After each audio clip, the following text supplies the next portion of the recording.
Mondays off. Yeah. Yes guys, welcome back to a whole new video on the channel, and today we're going to go over a few slides as usual and get into a full breakdown trade of one of the trades we took last week and smashed final TP. Very algorithmic trade, and let's get straight into it. So the first slide we're going over is which broker slash platform and prop firm should you be using when trading NASDAQ futures or any type of indices or futures. So personally, the prop firm which I recommend the most is Top Step. In the long run, you actually want to be trading on a live account using the broker Tradeovate. That's what I personally highly recommend. It's great to trade using prop firms, but at the end of the day, the end goal is to actually use the money from the prop firms to then put it into your live account and build up your live account over a period of time. It takes time. There's no point rushing the phase of building up your capital.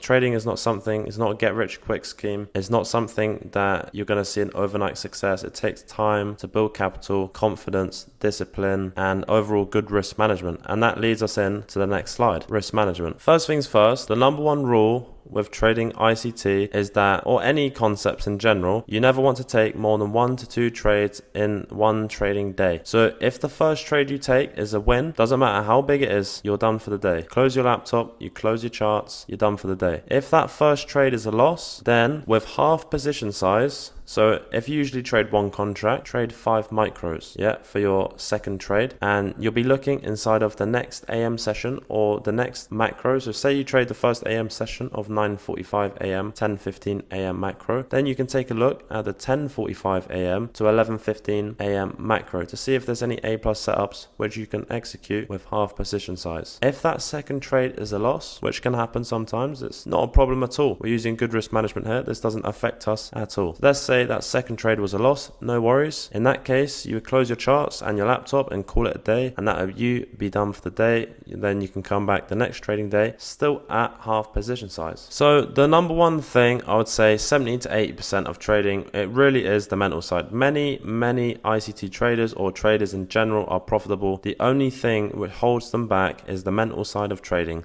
They want to get rich now. Everyone's here to make money. I'm here to make money. You're here to make money. We're all here to make money. So on the mental side of things, it can really play a part to your brain when you've put all of this work into trading, but you're not really seeing that many results, and you almost feel like you expect results. You expect to be paid, you expect the money to be put in your pocket, but that's not the case. You have to take it very slow. You need to develop patience, discipline, and avoid revenge trading. How can you move past this? It's simple, just don't do it. It is very simple. I get these questions all of the time. People ask me, Milo, how do I stop going into the market after taking a losing trade and then somewhat blow my account? People like this, they already know the answer. They already know. There's a very simple answer, and it's just don't do it. You already know what you're doing wrong, and if you actually are serious about trading, you need to think about it like this. If you're in this continuation pattern of blowing accounts, going all in, doing stupid stuff like that, you're clearly not serious about making money, because I'm making money. And if you're in that pattern of blowing accounts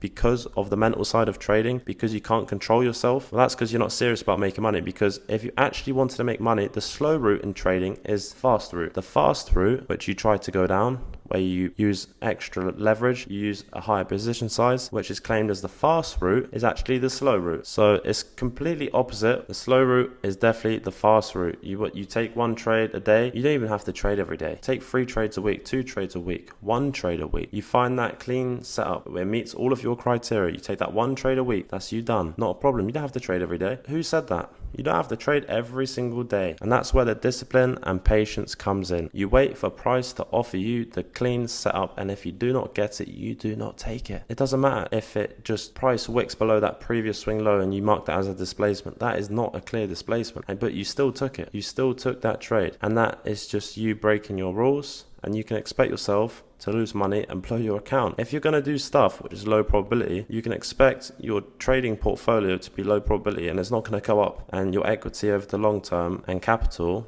you can't expect a garden to grow if you're not feeding it with the right food. It's the same with your trading account. If you're not treating your trading account well, you're not following your rules, you're not following your risk management plan, you're breaking your rules on a daily pattern, then you can expect your trading account to either get blown or not see any progress month after month, and you're questioning yourself, why am I not making any money? So for your first DP and stops, your first DP is usually around 25 to 30 handles or at a previous swing low or high. So say you was to go long, you would target that minor buy side liquidity around 25 to 30 points on NQ. At this point, you close out around 50% of your position and move stops that previous swing high or low, depending whether you went long or short, or you can move it to break even. It depends on the scenario. We don't always move our stops to break even. We move it to a point where the stops are valid. So if it did come back to that point, the trade would no longer be valid. Second TP, we run around 50 handles. Recently, we've actually been running it around 70, 80 handles at that previous swing low or high. It just depends on the scenario and the trade, because the price action recently has been extremely volatile. So we've actually seen trades and caught a humongous trade the other week, which was 170 points. So the volatility in price at the moment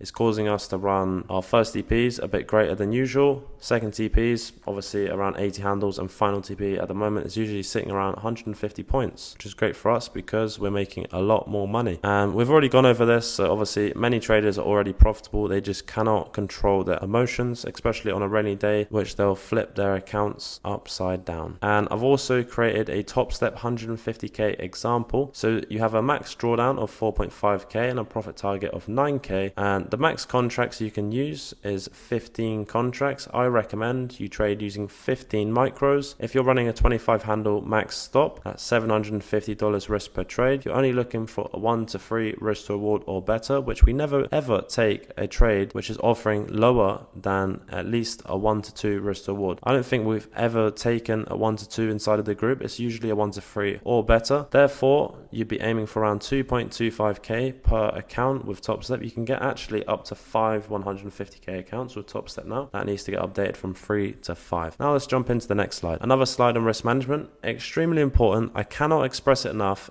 Risk management is honestly the rise and fall of many traders, because they don't understand how important risk management really is. And I'm going to repeat myself once again. Don't take more than 2 trades in one trading day. And I've also created a 50k Top Step account example. So your profit target's 3k, your max drawdown's 2k, your max daily is 1k. I would risk trading with 5 micros, which is $250 risk with a 25 handle stop on NQ. If you're looking for anywhere of a 1 to 2 to 1 to 4 risk reward, you'd be looking for around 500 to 1k per trade per account, and you can get up to 5 50k accounts. Do I recommend you get a 50k account? No, but for people who do, this is a good plan to follow. I recommend you at least start with a 100k account with Top Step if you are going down that route of prop firms. And if you're on a live account, there is no restrictions on the amount of contracts and stuff you can trade. So obviously using the correct risk management on a live account is much easier. But for people who are starting off and they want to build up their capital, I highly recommend using Top Step. I'm not affiliated with them at all, and Apex, I don't really recommend them. Had a few dodgy things in the past, but by all means check out Apex as well. FTMO I highly recommend too. You can trade indices on FTMO, trading US 100 symbol. The chart between Nasdaq futures and indices for US 100, it's the exact same chart, it's just priced differently. So instead of being priced at say 19,000, the difference will be about $100 or $200 difference. That's all it is. It's just priced differently, but the chart moves the exact same. Nasdaq is Nasdaq. It's going to be the same chart, just priced differently. So now I hope I've explained the whole risk management process, trading for prop firms, and overall what you should and shouldn't do.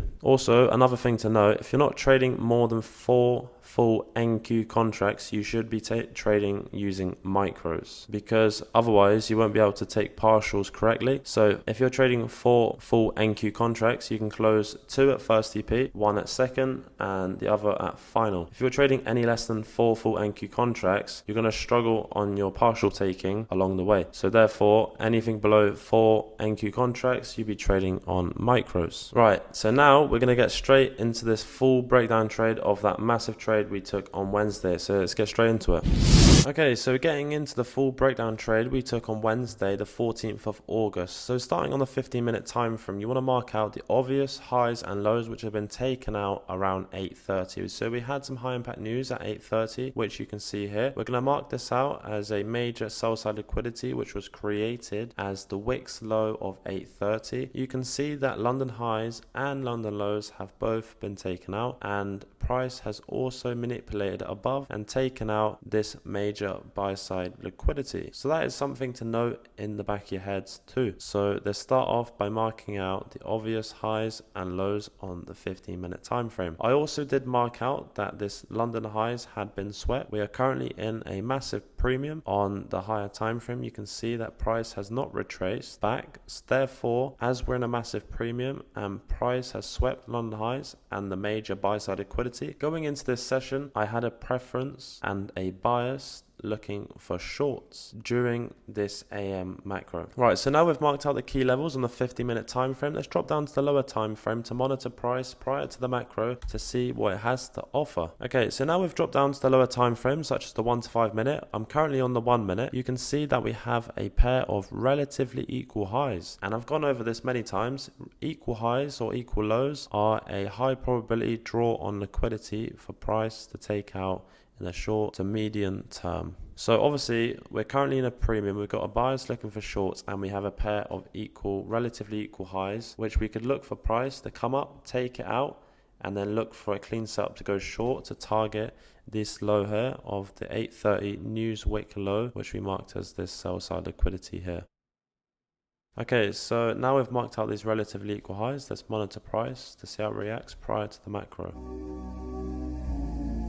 Okay, so as you can see here, these relatively equal highs were taken out with this wick here. So this original sweep of this buy side or relatively equal highs has then been taken out once again prior to the macro. So this would be the start of our unicorn model setup, which I teach inside of our live streams and I explain deeply. We take this trade setup day in and day out. So the original sweep of buy side liquidity here, then price retraced, and the original sweep then got taken out again. So at this point, after sweeping this major buy side liquidity as well, we would anticipate a displacement lower below this previous swing low.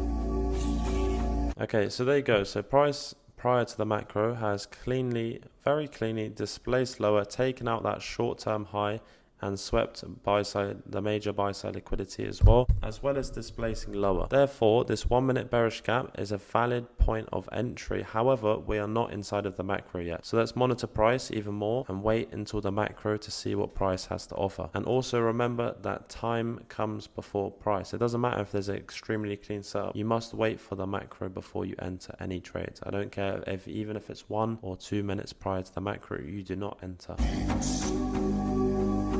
Okay, so now we are 1 minute prior to the macro. If I drop over to the 2 minute time frame, you can see that we have two 2 minute bearish gaps. And of course, ICT always says to take the first fair value gap, which price offers inside of the macro. However, he also says that you must wait for a valid stop placement. And if we took this trade down here, you can see that our stop would not be valid. And if we was to target sell side and then run a stop around here, it would only be a 1 to 1.6, which is absolutely awful. Therefore, anyone entering off this lower 2 minute bearish gap is not a valid point of entry. Therefore, we waited for a tap on the upper 2 minute bearish gap, and we ran our stops just above this 2 minute bearish gap around 22.25 handles. As I explained earlier, we tend not to run a stop greater than 25 handles, and if it is, usually the trade is not really a valid trade for you to be taking. So we ran 22 handles stop on this trade, targeting around 94 handles. So let's see if we catch an entry off this 2 minute bearish gap.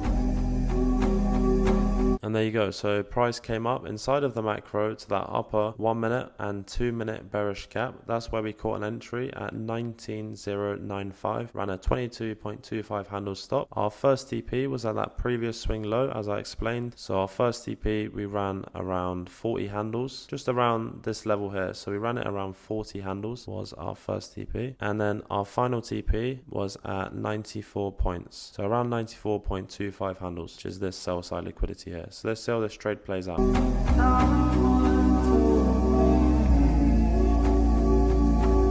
And And there you have it. So first TP and final TP has been destroyed. And after first TP, we moved our stops to break even, of course, and let the trade run all the way to final TP, securing 94.25 handles on this trade. My apologies if I sound a little bit tired inside of this YouTube video, and I'm flying to Colombia at 5 a.m. Phoenix time. I'm literally flying out in a few hours, so I'm just getting ready, packing my bags, off to Colombia for about a week and a half. Then we'll be heading to Cancun, Mexico for about 3 weeks. Then it's going to be, after that, we're going to Brazil for about 3 weeks. And after that, I have not decided. So that's for you guys to decide in the comments below where I should go next. I hope you guys, once again, enjoyed the YouTube videos. I'm dropping absolute bangers and free content on this channel. So I just would love to see you subscribe to the channel. For any suggestions for the next video, just make sure you drop it in the comments below and I'll make sure it's in the next video for you. And on that note, I will see you guys in the next one. I just did my 39, gotta change my sheets. Shit be rubbing on my body, sucking till my knees get weak.